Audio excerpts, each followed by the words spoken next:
phakela umthakathi sihlekwa ama-Nigeria ethe nje uParliament only 5 million ekukhuluma lokho ekukhuluma la ngeinsizwa yena engayimention iMarch and March ethi nje only 5 million iMarch and March alone ayikazi wacela ama donations kubantu nokumove account sicela nifake imali ukuze sikwazi ukumove yabona once waziveza kwi-NM yakho as umuntu obuya shayeke somewhere i-NM vele kulula uthi ingene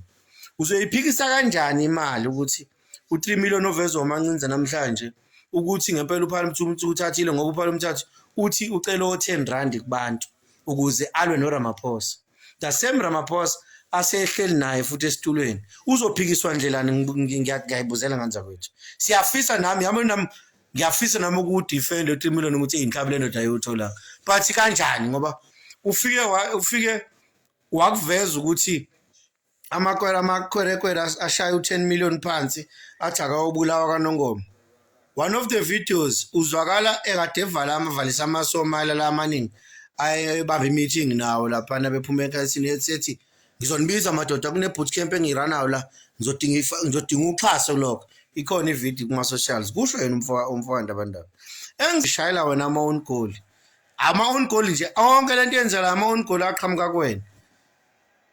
utshela yimi ufama Mkhwanazi ezinye izinto ziqhamuka kuwena zikushaya nje ezakho yabona uMancinza nekhathi usa excited ukuthi uhleli meeting nabo awuvezanga u3 million ngaba ifikanga la ngoba inqumo eziningi wawungakazi noma uzogcina uvumile nokohlala noRamaphosa noma u-in between uyathanda kodwa ukufika eduzana noRamaphosa ngoba unenye into yakho iphusha eceleni elidingayo uxhaso lukahulumeni at the same time kunento ekuthiwa iMarch and March epowerful uma nje ebhekene nohulumeni kanje and umuntu ophezulu kule nto leMarch and March wena ohola insizwe eziningi wayiveza-ke leka3 million nawo uRamaphosa ufuna ukunika u3 million